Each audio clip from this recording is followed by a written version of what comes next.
sa Diyos. Kaya huwag niyong binabaliwala ang mga katawang yan.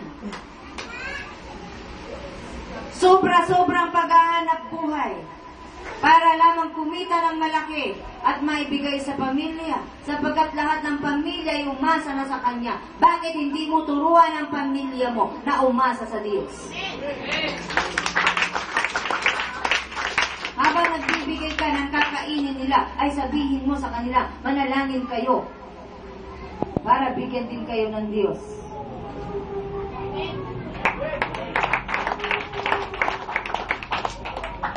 Unang-unang ibibigay ay si Jesus, ha? Abagat si Jesus ang ibinigay ng Diyos sa ikaliligtas ng tao.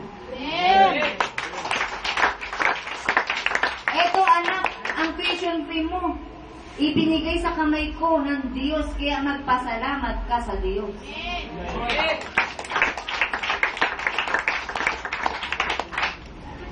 Sa bawat gagawin, laging kasama ang Diyos. Sa pagbalik ni Brother Berting sa ibang bansa, maiiwan niya ang pamilya niya. Matatag na kaya?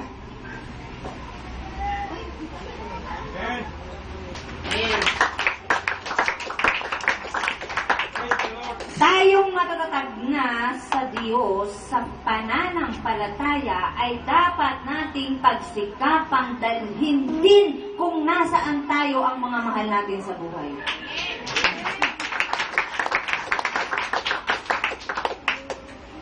Sapagkat hindi malulubos ang ating kasiyahan bilang tayo mga lingkod ng Diyos kung meron sa ating pamilya ang mapapahamak.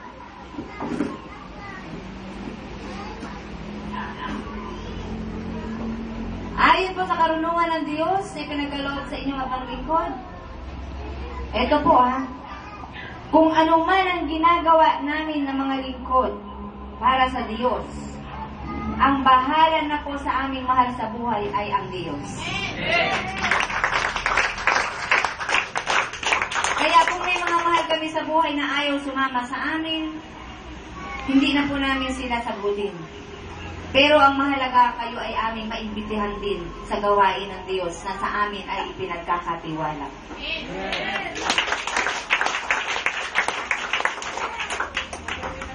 Kaya dito sa pamilya Toriana,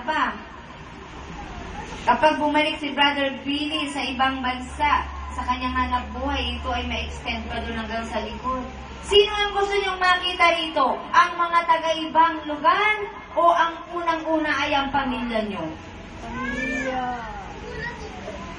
Ay pero wala akong makita. Iilan ang mukha na narito. Pero ang dami ninyo. Purihin ang Diyos.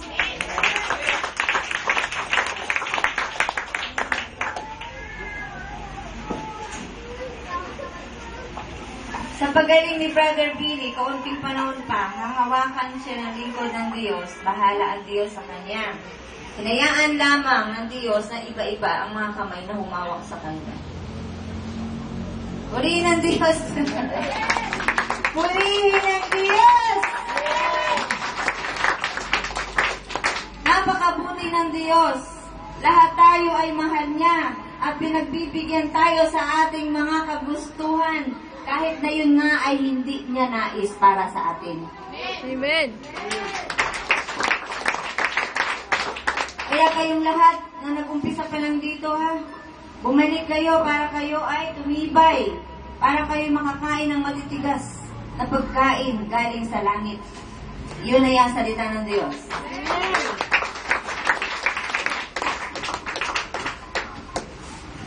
Sapagkat alam natin sa lahat ng bagay,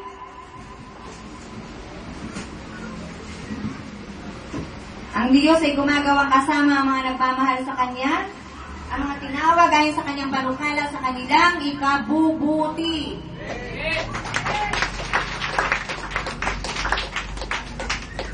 Kaya, huwag niyong iisipin na kayo lang ang gumagawa, Ikaw, karpentero ka, pukpuk ka ng pukpuk maghapon ng martilyo. Hindi lang ikaw ang gumagawa at pumupukpuk dyan. Kasama mo ang Diyos. Kaya kung mawit ka na, sabi mo, Panginoon, pakihawakan nga yung martilyo. Pagod na ako. Purihin ang Diyos! ang kasamahan mo at yun ang pumukpok para sa'yo? Ang mahalaga, sumangguni ka sa Diyos. Panginoon, pagod na ako, sakit na ng likod ko, pero kailangan kong matapos ang 8 oras na ito. Matuto kayong kausapin ang kasama nyo. Sapagkat kung kayo naglalakbay at may kasama ka, maiinis yan. Ano ba naman ito? Hindi man lang ako kausapin. Nandito naman ako. Parang walang kasama. Isinama pa ako. Diba? At ang Diyos ay lagi naghihintay na kausapin ng tao. Sapagkat ang Diyos ang magtuturo sa tao kung ano at saan siya pupunta.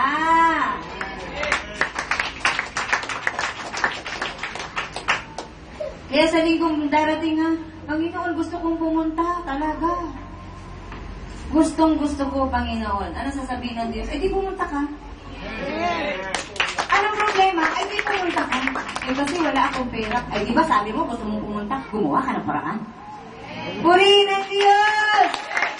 Ganyan na simple. Sa magkaibigan, gusto ko kumain tayo sa SM. Anong problema? Wala akong pera. Wala din akong pera. Punta lang tayo, mamasyal tayo.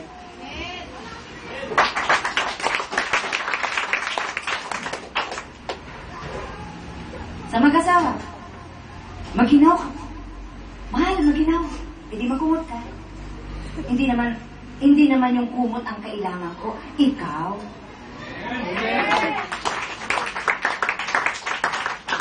Sa lahat ng gagawin ninyo, kung may kasama kayo, bigyan nyo ng pansin ang kasama nyo. Amen. At unang-unang kasama yan, Diyos, ha? Ang Holy Spirit ang unang-unang kasama nyo. Kahit nag-iisa kayo ay nandyan at hindi kayo iniiwan. Kaya kung kayo ay hindi natututo dito, aba, siguro may bara ang mga tenga nyo. Purihin ang Diyos! Kawawa naman kayo kung wala kayong matututunan dito. Napagkat buhay ang Diyos dito. Hindi napapagod ang Diyos dito. Hindi nagugutom. At bubusugin kayo, pasisiglahin kayo, at bubuhayin kayo. Sapagkat buhay ang Diyos dito. Ilang bata na ang binuhay dito? 2, ha? Si John Lee at si Denise. Mga musmus, binuhay ng Diyos.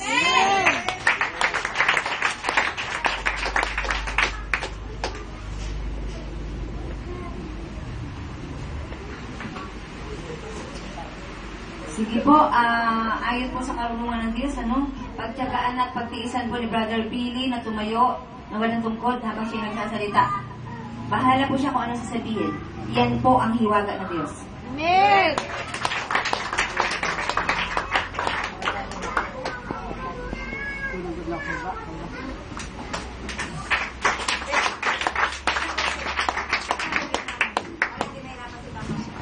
Magandang tanghali sa inyo lahat. Ako ay nagpapasalamat unang-una sa Panginoon at sa inyo at tayo ay mukhang lalong dumarami. Amen! Yan ay kalugod sa pangalan ng Panginoon. Amen! Kung tutusin, hindi ko talaga akalain na ganito ang mangyayari sa akin. Na pumunta ang anak ko na sabi kung pwede ang samahan ay magkaroon ng aral dito. Ay sabi ko, ay nasa sa iyo kung gusto mo, bakit hindi ako makinig? Amen! At ngayon ay nakaraan na rin ang maraming buwan. Hanggang sa ngayon ay lalong dumarami. Amen! Ang nga lang, video ako kung sa ay sinusubok siguro ng Panginoon. Kaya video, ang tingin nyo sa akin, sa madaling salita huwag na natin sabihin na walang silbi at nakakawag sa sarili. Actually, yan naman siguro ay pansamantala lang. Amen! Pero dahil sa nandyan kayo, alam kong minsan ay naisip nyo, idalangin ang aking kaligtasan, ay sinasama ko rin sa Panginoon sana matupad ang pangarap ko at tulungan din kayo. Mabuti tayo. Amen. Huwag ho kayo manlulubabin kung kayo ay nagkaroon ng sakit. Katulad ng nangyari sa akin noong isa. Sabagay ako'y tao lamang, normal lang. Ngunit kung naisip ko sa pangalawang araw, maaaring ito ay talaga pagsubok ng Panginoon. Kaya nakapagluha ko at ako'y iniwanan. Ang lahat ng bagay ay pinasadyos ko na lang. Kasi talagang kung sa ano ako ay tao lamang na walang lakas. Dati malakas ako at hinihili ko rin Panginoon na bigyan ako ng mapagpakagawang puso. Hanggang sa ngayon, nalulugod ako tapos sa harapan nyo na magsalita. Pero hindi ko talaga ninanais dahil ayaw ko na tumayo sa harapan nyo. Dahil baka ang iba maaaring isipin na ako ay gusto maging sikat. Ngunit gusto ko ay magpakumbaba sa Panginoon. Amen.